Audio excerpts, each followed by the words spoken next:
NFL draft is coming up in April, but this weekend we've got the Senior Bowl, and obviously the Eagles have 3 picks this year, so we're going to dig deep into the draft, obviously leading up to it, and Ryan Roberts joins us now, RisenDraft.com scouting service, and he joins us as we take a look at what's happening with the Senior Bowl and get his thoughts on this year's draft class and the Eagles with 3 picks, some targets, and more.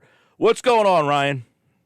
Not much, Mike. Not much, man. A long time no talk. How's everything going? Yeah, well, hopefully we get well acquainted again and over the next couple of weeks and months leading up to the draft. Eagles 3 picks. So obviously they are going to be a major topic of conversation in this draft year. Let's start at quarterback because that's the glamour position. They've got Jalen Hurts. They're picking 15, 16, and 19. In your mind, in this draft, is a quarterback in play for them? Is there a quarterback that's good enough to go in that range? Yes, I would answer that question first and foremost. I think that, especially from a stylistic perspective, I think the Eagles, if you want to maintain a little bit of the same offensive integrity and the same kind of schematic approach, I think a guy like Malik Willis, for instance, from Liberty would be a guy that's an interesting football player. But to answer the question directly, I don't think the Eagles are going to be in the quarterback conversation, at least not early, because I think that they are. And I know, the coaching and general manager talk sometimes, we're fully committed, and then a guy gets traded the next week. So you always take that for a grain of salt to a degree. But I do think that the Eagles are going to stay firm with Hurts for one more year because it is not the most dynamic quarterback class of all time. 2022 is not shaping up to be a great year just in general at the quarterback position. So maybe a hold shot for a season, see if Hurts takes the next step. If not, then 2023 looks a lot better on the other side, potentially. Of the quarterbacks here, everybody saw Pickett, and obviously, people are kind of enamored by the pocket passer. Got to get the pocket passer. Pickett, Corral. Sam Howell was the guy at the beginning of the year that was supposed to be the number 1 pick. Willis kind of entered this mix as well. Of that group, who's your guy?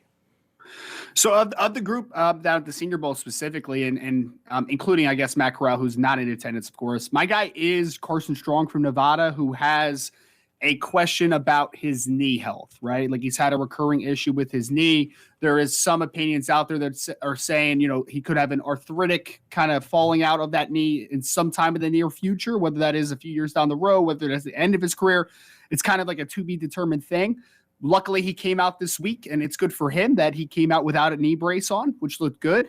So I like him a lot for a short-term outlook, but I don't think that necessarily he's going to be the top quarterback off the board. I think that when we're talking about the 2 guys that are going to rise to the top, I think it's going to be Malik Willis just based upon the traits that he has.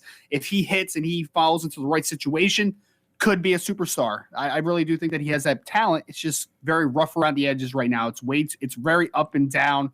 And then if I had to make a guess before the Senior Bowl started who the top quarterback off the board was going to be, I would have said Kenny Pickett. And I still hold kind of firm to that. There's going to be a great conversation about hand size and 1-year breakout and all that good conversation. But I think that he definitely has momentum throughout so far in the draft process. He's having a solid Senior Bowl week. I wouldn't call it spectacular, but he hasn't done anything really to hurt himself.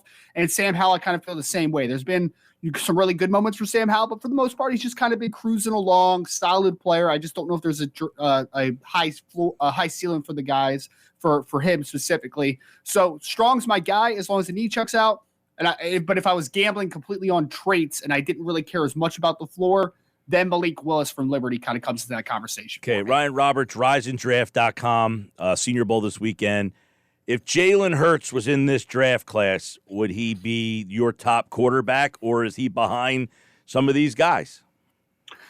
He would not be my top quarterback. I think that he would probably be 3 or 4 in this class because I think what we have in this draft specifically is there's no guy that's a top 10 level player, right? Like we don't have last year's crew of Trey Lance and Trevor Lawrence and Justin Fields. Like we don't have that guy in this class, but I think we do have a lot of, late first to second round type of quarterbacks. The problem is in this class that doesn't have those headliners, those guys are getting bumped. So now you're like having unrealistic expectations with a lot of the guys. But I still think Jalen Hurts 3 to 4, somewhere in that conversation for me in this one. Well, and you just brought it up. Guys are getting bumped now because it's not a great class. And now the Senior Bowl's here. Oh, Malik Willis, he's having an unbelievable week. So does he go from maybe being in the 20 area to moving into the top 10 because of what's happening this weekend? It's always possible. And I know, especially with Jacksonville with the number 1 overall pick that doesn't have a quarterback, they're like, I keep going on some podcasts and stuff where people are like, what does Jacksonville do at number 1? I'm like, I don't know, man. Like if there is a quarterback though that someone does trade up for, I would guess that it would be Malik Willis, because you're going to try to take the gamble for the fences on a player like that, right? But I think I'm on the opinion that Malik Willis is going to be a top 10 pick when all is said and done. I don't know if it's going to be with a team that is currently in the top 10 or if it's going to be a team that goes into the top 10 to select him. But I think the talent level, somebody is definitely going to reach, even if he's not a ready-made player to play next year. He might be a redshirt option, but I think someone's going to take a gamble on the talent for sure. Right. That's where, you start to talk about the word you just said, reach. And it feels like because of what happened, Joe Burrow, you got to get this quarterback, that teams just feel they have to reach and take a spin. But are any of these guys worth taking a spin on and say, you know what? He might not be great, but let's just do it because it's the most important position, like where the Eagles are. You got Jalen Hurts. Would you, Ryan Roberts, running the Eagles, would you just say, you know what? These guys aren't that much better than what Hurts is. Keep Hurts and build the roster around. Do you like, them being at 15, 16, and 19 and saying don't reach for a quarterback, build the roster? The only way I would be in the quarterback market, I think, for the Eagles is if one of those veterans becomes available, right? And I know we keep talking about the Russell Wilsons of the world. We keep talking about the Aaron Rodgers. Like, are one of those guys going to want to come to Philadelphia to start with? I think that's where the conversation goes with me. If we're set on Hurts, the answer would be absolutely not. I don't think that you draft a quarterback there. The Eagles have – I think that they have an improving roster, of course. I think they overplayed what even people thought they could be potentially making the playoffs. But, I mean, there's holes at cornerback opposite Darius Slay. There's holes at defensive end with Brandon Graham coming off of the Achilles injury and Derek Barnett never living up to expectation. There's a hole at linebacker that you can upgrade at safety. Like, there's a secondary wide receiver outside of Devonta Smith. Like, there's a lot of holes in this roster. So I would like to think that from my personal perspective, I would much more – let's build it, and then if Jalen's not the guy, then we make that decision down the road a little bit. Well, they have 15, 16, 19. If you're looking at the best, position, what position do you like the most in this draft? What position has the most depth for you? Well, it's defensive end. It's the edge group. Absolutely. It's not even really a conversation for me. I think there's a clear tier break after defensive end. You have guys like Kayvon Thibodeau, who everybody knows, Aiden Hutchinson from Michigan, everybody knows. George Karlaftis is a great football player out of Purdue. David Ajabo, also at Michigan, is a absolute freak. We see guys like Myjai Sanders down here, Kingsley Enagbare. Like, there's dudes all over the place in this edge class, which has a ton of depth. And then I would say cornerback is probably the second most. And I think there's even another tier break after corner. Andrew Booth Jr. and Derek Stingley Jr. and Roger McCreary. And there's just a style at corner for every team, no matter what coverage basics that you like to run, whether you're a heavy cover three or whether you're heavy zone scheme, whether you are a press man team, like you can find a guy in this class. So I would say definitely defensive end at the top, cornerback following behind. And then I think there's a little bit of a tier break to the next positions. Okay. So defensive end you like the most, which means if 15, is there a guy that you believe will be there at 15? Because we know Howie Roseman likes to go interior line on the offensive side. He likes edge rushers on defense. So let's try to read the tea leaves here. At number 15, will there be an edge rusher there that makes sense? Yeah, I think so. Because, again, there's going to be quarterbacks that rise. There's going to be some offensive linemen that people like. There's going to be wide receivers as well. So, yes, there's definitely going to be at least one of the next three guys I'm going to name. And I think that it's a really nice – because the assumed right now is Aiden Hutchinson, Kayvon Thibodeau, and then there's a tier break. I don't necessarily agree with that, but that's just kind of what the terminology is and the thought process is around the league.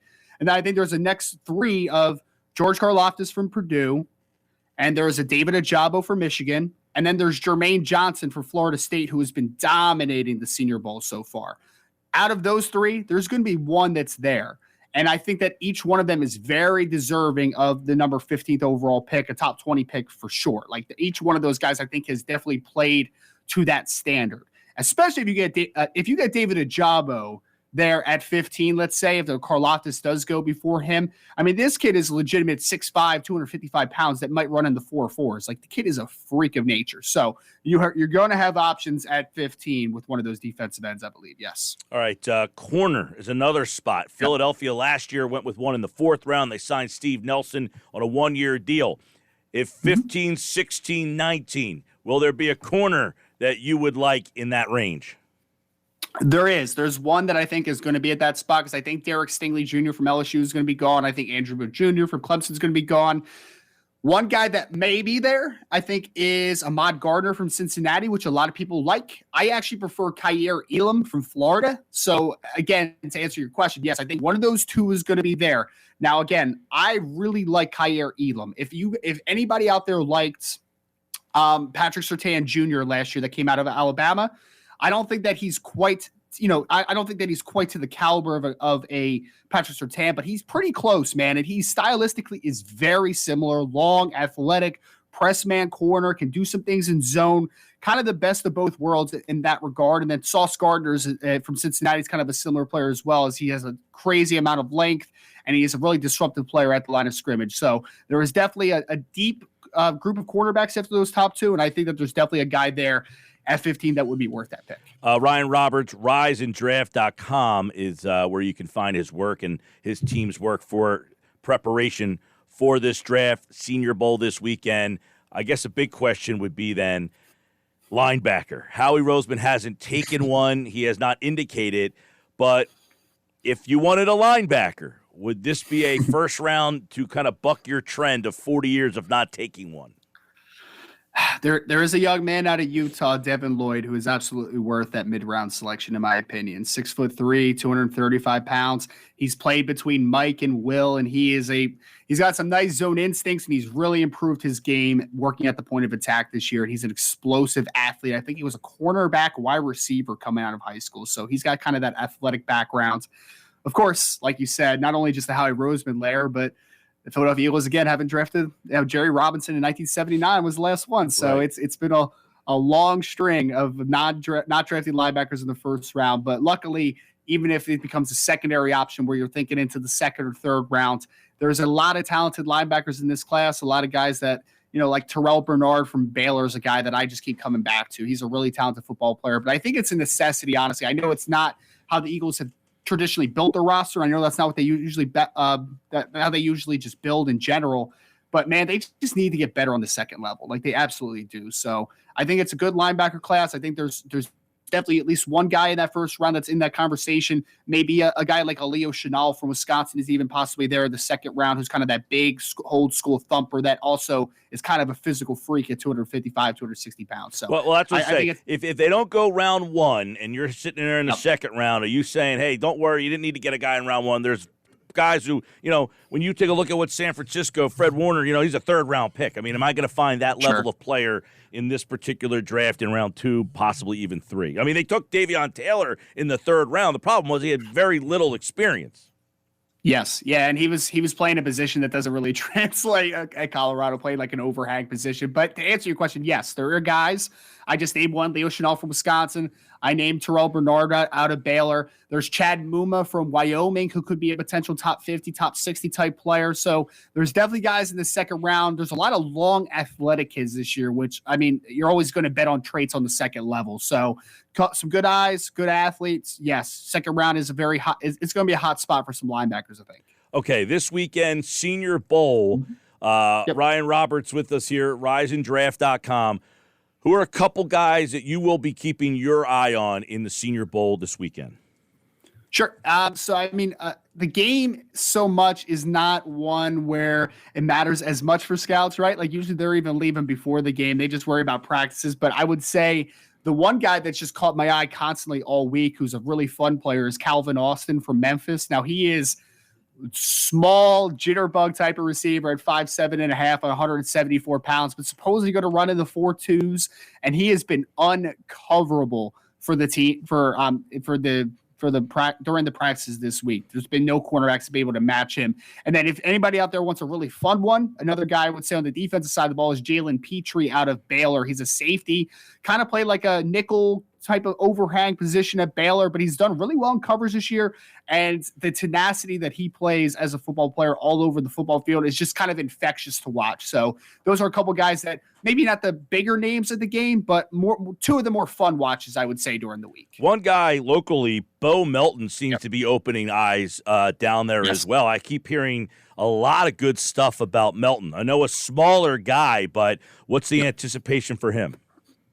Yeah, I mean, first and foremost, Beau actually had a pretty good weigh-in considering what I thought he was going to potentially be. He was like 5'11" and some change, 190 pounds, and he had like 31 or 32-inch arms. So I'm like, okay, that's not bad size. You know, I was expecting him to be a little smaller, so I was happy about that. I actually interviewed Beau in the past. I'm a big Beau Melton fan, man. He is a ready-made slot receiver in the NFL. He's a quick separator who supposedly is going to run 4.3 high, 4.2 low. I mean, 4.4 low. So he's a nice athlete as well. Like you said, he was a really good football player here in South Jersey, to say the least. And he's been a really good football player, despite Rutgers kind of being up and down during his career there. So he's had a nice week.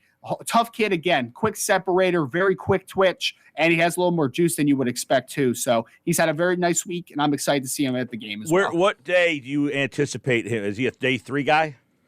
I think he's probably safe to be a 4th or 5th round selection right now, just because I like you kind of said before, like he's not the biggest guy in the world, maybe not translates great outside. He's kind of a niche player working in the slot, but I think he's a day 3 value. Like I could see Beau Melton. I just actually messaged one of my buddies about Beau a few minutes ago before we got on actually, and I'm just like, he's a 3rd to 4th receiver on a team for like 7 or 8 years, and you forget that, you know, he was just kind of a lower round pick, quote unquote, like day 3 pick, because he's just consistent, just a quarterback's best friend type of player. All right. There's a look at the draft. Ryan Roberts, you can check him out at Rise and Draft, and the website is riseanddraft.com.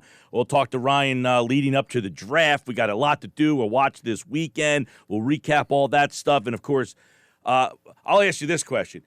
Your anticipation that Howie Roseman makes 3 first-round picks would be what? Low, very low. I think definitely one of them is going to be traded back out of the first round for sure. Or out of the first round, or for a pick next year. Or for a pick next year. That's very sound. And then maybe the quarterback conversation comes into effect, right? Like maybe a couple of those are on the move. So I would say very unlikely. I would honestly be a little bit shocked if he picks more than 2 in the first round next year. All right. By the way, another local kid real quick, Isaiah Pacheco. Yep. Is he a draftable guy? He's borderline. He went down to, I believe, the Hula Bowl. I think he may have gotten a call up to one of either the NFLPA Bowl or the East West, if I remember correctly. The Hula and the Shrine. And the Shrine, yep. So he ended up out there in Vegas at the Shrine. So he is, I always thought he was a very underrated football player because, again, behind Rutgers' offensive line, it hasn't been great over the last couple of years, and he was always just a super productive, good hands. I think he's a borderline draftable player, maybe 7th round, but probably more high priority free agent. But I think he has some make it potential on a roster. It just depends on, for running backs, it's always about situation. He's one of them guys that you'll hear if he makes the league. He played quarterback in high school. So you'll be like, he was a quarterback in high school. You might run some crazy stuff with him. So there you go. Ryan Roberts at Rise and Draft on Twitter. And Ryan, we hope to catch up with you again shortly, man. Absolutely, Mike. I appreciate it, man. It's a lot of fun. Take care. Ryan Roberts here on the Sports Bash Live, 97.3 ESPN.